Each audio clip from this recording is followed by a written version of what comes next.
She was the heart behind America's favorite sitcom, the gentle smile next to the wisecracks of Laverne. But when the cameras stopped rolling, Cindy Williams, the woman who brought Shirley Feeney to life, lived a far more complex, emotional, and hidden story.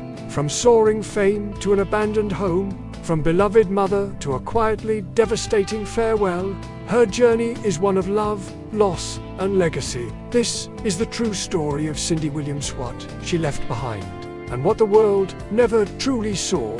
On January 25, 2023, fans around the world were blindsided by the heartbreaking news: Cindy Williams had passed away. She was 75 years old. The announcement came suddenly, following what her family described only as a brief illness, and her timeless role as Shirley Feeney remained a part of American pop culture history. Her children, Emily and Zachary, released a joint statement mourning their mother's loss, calling her beautiful, generous, and possessed with a brilliant sense of humor and a glittering spirit that everyone loved. Her funeral was held privately at Forest Lawn Memorial Park in Hollywood Hills, far from the cameras and flashing lights, just how Cindy would have wanted it.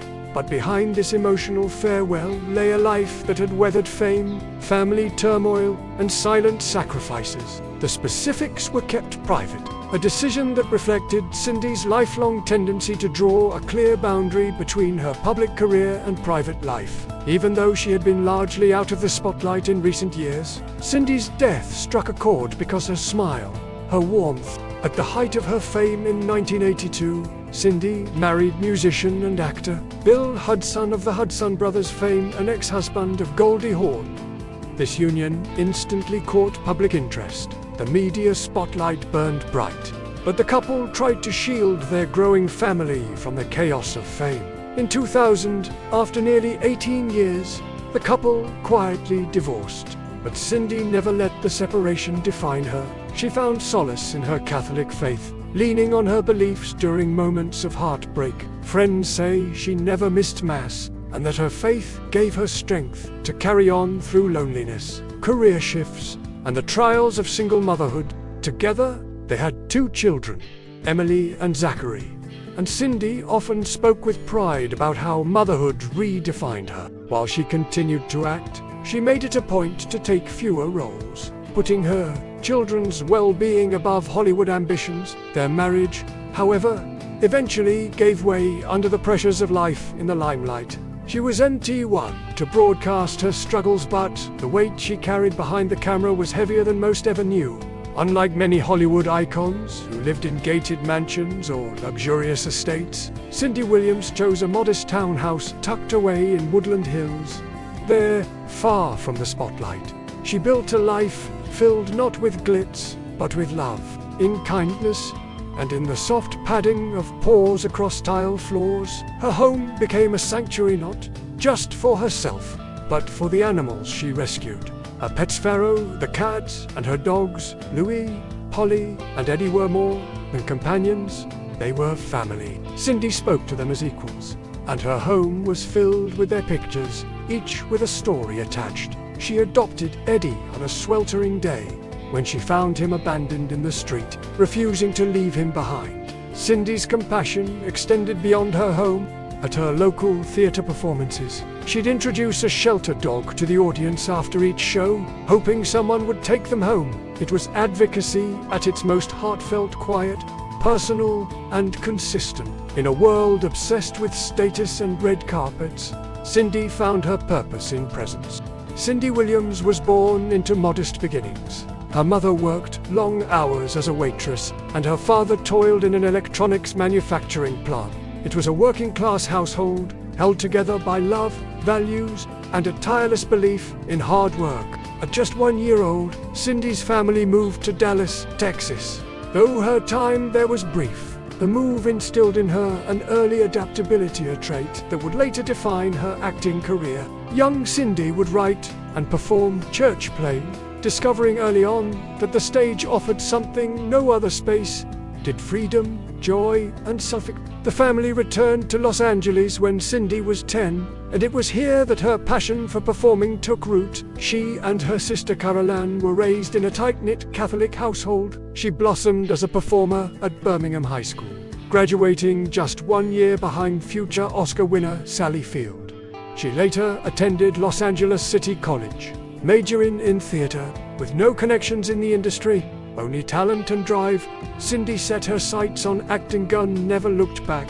Cindy Williams was born into modest beginnings. Her mother worked long hours as a waitress, and her father toiled in an electronics manufacturing plant. Though her time there was brief, the move instilled in her an early adaptability, a trait that would later define her acting career. The family returned to Los Angeles when Cindy was 10, and it was here that her passion for performing took root. It was a working-class household, held together by love, values, and a tireless belief in hard work. Young Cindy would write and perform church plays, discovering early on that the stage offered something no other space did. She later attended Los Angeles City College, majoring in theater. With no connections in the industry, only talent and drive, Cindy set her sights on acting and never looked back.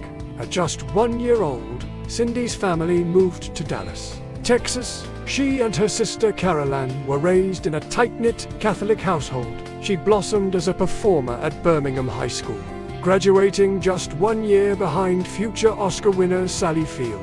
Cindy Williams' first steps into Hollywood weren't on glamorous film sets, but in commercials selling sunglasses and airplane tickets. Yet even here, her charisma shone through. She quickly landed guest roles in shows like Room 222, Nanny, though she rarely had time to attend. The invitation alone was an early mark of her talent. And The Professor and Love, American Style. A turning point came when she was accepted into the Elite Actors Studio West after an impromptu audition. But Cindy's journey was leading somewhere even bigger. In 1973, everything changed when George Lucas cast her as Laurie in American Graffiti. Her performance earned her a BAFTA nomination, and her career skyrocketed.